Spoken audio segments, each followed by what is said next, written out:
Today, I've got two new releases from the open source side of the playing field. And these are ones that focus on, voice, emotion, acting, plus lip sync. So we're going to dive into all of that. Plus, what happens when you replace the brain of an LLM with a diffusion model? Well, apparently you might get bought by Microsoft. But in the meantime, we've got a really fascinating look on an idea that might signal a new wave of language models.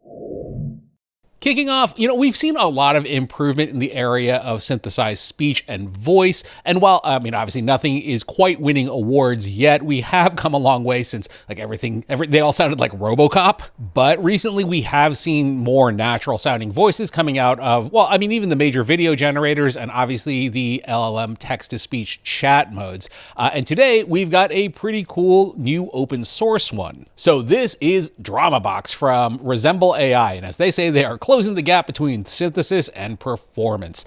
This obviously generates text-to-speech, but I guess the play here is that it generates with intention, like pacing, breath control, and even emotional arcs. And what's kind of cool is that you can clone and train a voice with just 10 seconds of reference audio. It's pretty good too. Now, outside of voice cloning, essentially you can create identities and voices, essentially by prompting them. Describe the speaker, the age, the affect, accent, and register. And then there is also paralinguistic texture, essentially stage directions, directing how your voice is acting.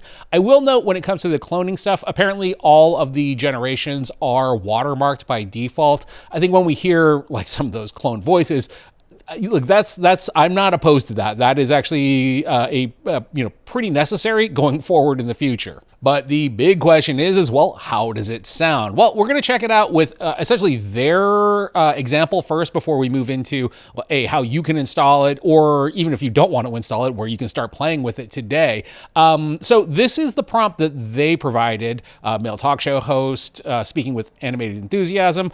The key things to keep an eye out, or an ear out rather, in this is actually the things like exaggerated shock. He wheezes, getting the words out. I'm not going to read the whole prompt because, you could read. Let's go give this a shot and see how it sounds. No!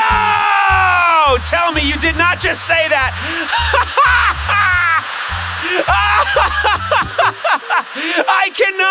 I literally cannot breathe right now. So yeah, not too bad. Now, here's the interesting thing is that DramaBox is actually a fine tune of LTX 2.3, which is actually extra interesting to me, considering that speech is, to be completely honest, not generally considered to be LTX's strong suit. Once again, and I'm not going to stand on a soapbox for too long here, but I think this showcases, again, the strength and importance of open source. And actually, we've got another LTX upgrade coming in just a minute as well. But in the meantime, let's move on to, trying out some of our own DramaBox examples, and more importantly, where you can start playing with it. So obviously code for DramaBox is, it's linked down below, but if you don't feel like dealing with this part of it, there is also a Hugging Face demo that you can play around with completely for free.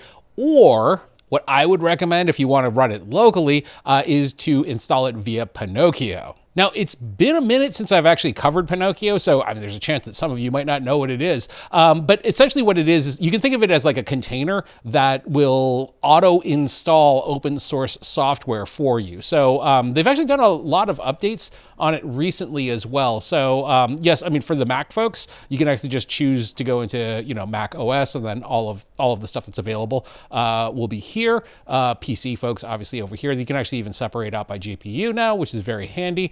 Pinokio is really, really handy if you don't feel like dealing with installing dependencies and all of that stuff. It just automatically handles all of that for you. And yes, Pinokio is completely and totally free. There's no subscription charges or anything for it. And they're fast too. DramaBox just came out today and it's already up. So, to install it, obviously all we have to do is hit install here, install latest. And then obviously you have to, choose where you're saving it. If I hit download here, it's going to come up with an error because I've already done so. So once you have everything installed, I do want to note it's about 23.5 gigs. So just make sure, obviously, you have enough space. We have, it's a pretty simple interface in all honesty. We have our text prompt or scene prompting up here, an area for audio referencing here, and then our inference settings over here. You know what, let's just fire this off with another one of their demos. This is the villain monologue. You have entered my domain, mortal. Such arrogance will be your undoing. Kneel, or be destroyed where you stand! So that's pretty impressive, considering that what we got out of that was, essentially just the stuff in the quotes, but it's clearly following along with things like he chuckles darkly and his voice rises with fury. So it's picking stuff up from like a prose standpoint. In general, we usually require bracketing in order to provide direction with a text-to-speech model. So this approach is actually pretty fascinating. So naturally, testing it out for myself, I had to give it a noir detective scene. And then to note, I actually ended up using the voice reference that they had provided for their villain. We'll take a quick listen to that real fast. She walked in just after midnight, wearing trouble like perfume. Dames like that don't knock unless somebody's already dead. Now, you can set your duration up to about 60 seconds, but I have found when you do so, there's like long pauses in between, and the model might hallucinate a little bit once you pass like the 30-second mark. The other thing I do want to point out is that if you do not provide it with a reference voice, it will, of course, still generate a voice for you and kind of cast a voice for you. But in my opinion, it does sound a little bit on the, like text-to-speech side. She walked in just after midnight, wearing trouble like perfume. So in my opinion, you're probably going to want to use voice references. So let's give that a shot. I'm just going to record something here real quick. Breaking news, AGI has officially been achieved. Well, wait, no, actually, quick correction. It looks like ASI has now been achieved. We're now getting reports that it has apparently assessed the entire state of humanity, reviewed every YouTube comment, and apparently it's now leaving the planet. So with that recorded, now let's take a listen to the AI me, I guess. Looking off the press, AGI has officially been achieved. And actually, quick correction, it's already ASI. And we're now getting reports that ASI has looked at the full state of humanity, reviewed every YouTube comment ever posted, and has decided it's leaving the planet. So obviously we had a little bit of an issue with hot off the press. I did garble that a little bit, but the rest of it actually sounded pretty good. And the thing that kind of really impressed me was sort of like the start-stop pauses that sound a lot more natural. Yes, the audio itself does sound like a little bit on the tinny side, but I think that if you spend some time in an audio editor, you could probably get something pretty workable out of that. So links to Drama Box and Pinokio and everything else we mentioned are, of course, down below. So feel free to give it a shot. Again, if you feel like skipping all of that, you could just go over to the Hugging Space playground and just mess with it there. So, because we were talking about LTX there, essentially it's based off of LTX. Let's go check out what they cooked up. LipDub is an IC LoRA or in-context LoRA that can replace what your character is saying in your original video. It's pretty interesting and multilingual. Let's go hear it from the Joker. Creen que no sé lo que hacen a nuestras espaldas. Son unos cobardes, todos ustedes. Se esconden detrás de sus trajes y sus leyes, mientras nosotros... Pensate che non sappia quello che fate dietro le nostre spalle. Siete dei vigliacchi. Tutti quanti. Vi nascondete dietro le vostre leggi mentre noi paghiamo il prezzo. 你们以为我不知道你们背地里在做什么吗？你们都是懦夫。躲在你们的西装和法律会面，而我们却在承受一。I mean, I have to presume that the translations were accurate there. Spanish, Italian, and Chinese speakers, please let me know. So a couple of notes off the bat. For one, I mean, it just came out. So currently it is, mostly like comfy based. And I know that not everyone loves that. I will say that in this case, this is actually a workflow that I think would work very well in app mode. So if somebody, I'm sure somebody will build that out at some point or another. App mode is essentially like the simplification of workflows like this. And I know this looks super intense and crazy, but it's actually not as bad as you might think. Part of the reason for that is that this isn't like Drama Box that we saw earlier, in which, you're cloning a voice or anything like this. It really is a lot more just, sort of like text prompt what you want your character to say. So just testing it out and having some fun with it. I grabbed this video, which I generated generated up in Seedance earlier this week for our video on Google Omni. Obviously Sundar Pichai at the upcoming Google I/O. So running him through LipDub, we ended up with this. I know you are all wondering about VO4, so I want to say just one more thing. Now, will we actually get a one more thing moment at Google I/O? I mean, I don't know. Time will tell. The other thing that I do want to note is that currently, at least, when you run it through LipDub, it will, LipDub essentially assigns a voice based off of the face of your character. So taking this output, I don't even remember what we ran this in, but Renfield hanging out in the tavern. Why does the computer be thinking I be a real person? So running Renfield through LipDub, we end up with this. It'd always be saying, you look like Tom Hardy or Jack Sparrow.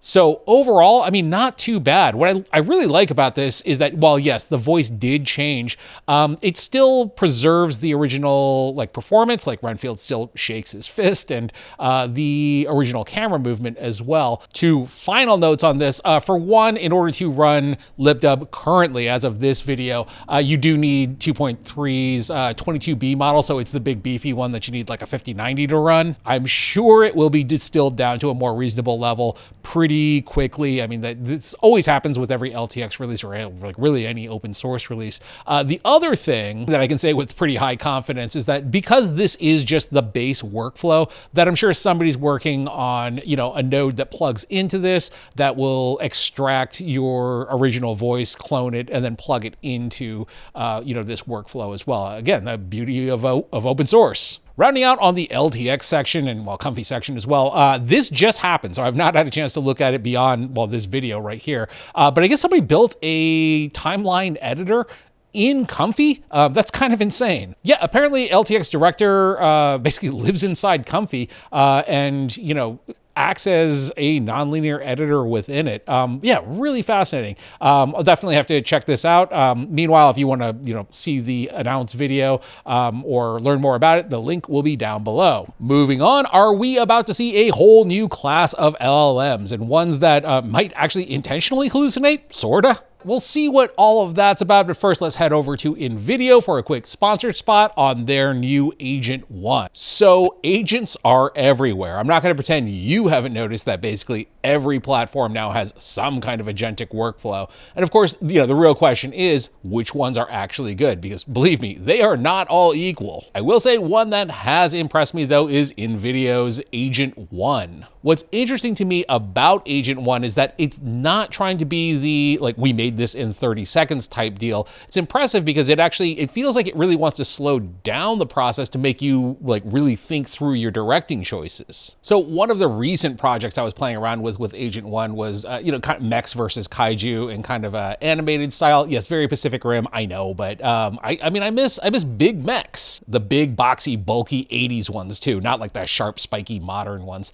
So jamming that idea through with Agent 1, obviously Agent 1 is very good at utilizing GPT Image 2 to generate up character looks essentially, or design looks for our mech and our kaiju. And to note, I didn't actually prompt for this design. Instead, this all sort of developed through chatting with the agent. What I like about Agent 1 is that it doesn't immediately jump into cool, let's start generating now. It actually does really feel like you're working with a production team that's helping you shape your idea. The workspace itself is split into two sections. On the left here, we have sort of our chat window with our agent. You can see here we've already actually developed out our rough script sequence here. This is where, you are essentially just chatting and directing it. And then on the right here is where you're going to find essentially your workspace. So this is your notebook where everything generates and you can keep track of things. So we've got a score here and a bunch of Seedance shots. And then under the context tab, this essentially serves as your production Bible. Anything that the agent needs to remember will actually auto-generate over here, but you can actually input in this section as well. Again, I just kind of want to circle back to the idea that I don't think that this is built for creating slop. It's definitely not a system that is built to say hey, we're going to knock out the Citizen Kane of AI filmmaking in 3 minutes. Now, it also doesn't feel like a giant slow production pipeline either. I mean, it still moves fairly quickly. This is another project much more ambitious that I did not get a chance to, I'm going to come back to this at some point or another pretty soon. But just getting started on the project, you'll see like it kind of goes through a lot of questions just to make sure that everything is correct before we even get to the point where it starts generating. Everything just feels a lot more intentional, organized, kind of essentially more like you're in pre-production before you hop right into production, which, I mean, honestly, is kind of important. I'll be taking a deeper look at Agent 1 in an upcoming video, but in the meantime, if you've been curious about agent mode or agentic filmmaking, you're definitely going to want to check out InVideo's Agent 1. This is honestly, I mean, one of the smartest ones I've run across yet. Link is down in the description. As always, my thanks to InVideo for sponsoring today's video. Obviously, I think we all know how LLMs work. It's essentially, generates a token and then follows it up. It's a prediction engine. It follows it up with the next likely token. And obviously, as those tokens continue to build up and context builds up, we get to the point of hallucinations. Meanwhile, on the image side of things, hallucinations, oddly, I mean, that's kind of how they work. I'm not going to go long on this here, but in case you're not aware, most image generators generally begin with a cloud burst of static and then slowly hallucinate out what your prompt is from that static. So Mercury 2 from Inception Labs kind of flips that on its head and asks like, well, what if there was a language model that essentially worked a little bit more like an image model? So I'm not going to go too heavy on the how it works, but obviously the criticism of LLMs being a fancy autocomplete. Well, the diffusion method is an idea where it essentially begins with a fully masked, like burst of static masked output, and then refines all of that in parallel over like denoising steps like we do with images. And apparently this method is fast. Apparently this is claiming to be 5 times faster than Claude Haiku or GPT 5.2 mini. And to that, I mean, no, this is not like an opus killer and certainly not like, it's more powerful than Mythos.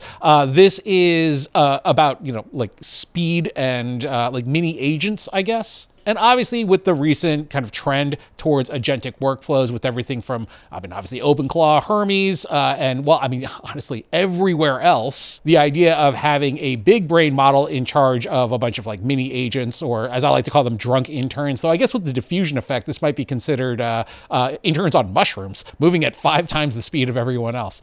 It is they have a playground set up that you can try it out on.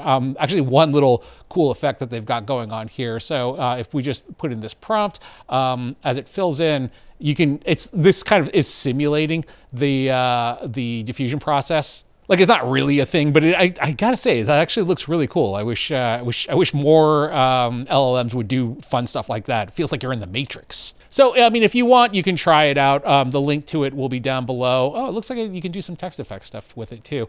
But again, in terms of benchmarks, I mean, it's not going to impress anybody in terms of like, raw intelligence.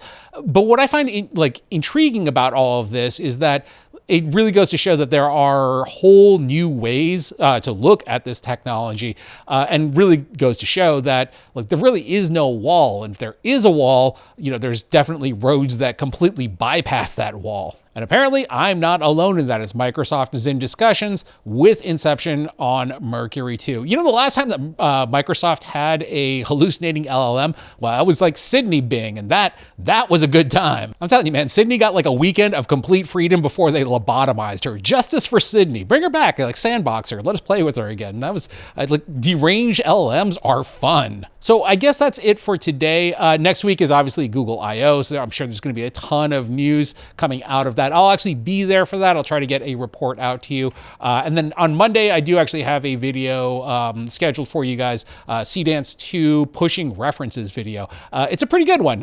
Looking forward to you guys checking that out. As always, I thank you for watching. My name is Tim.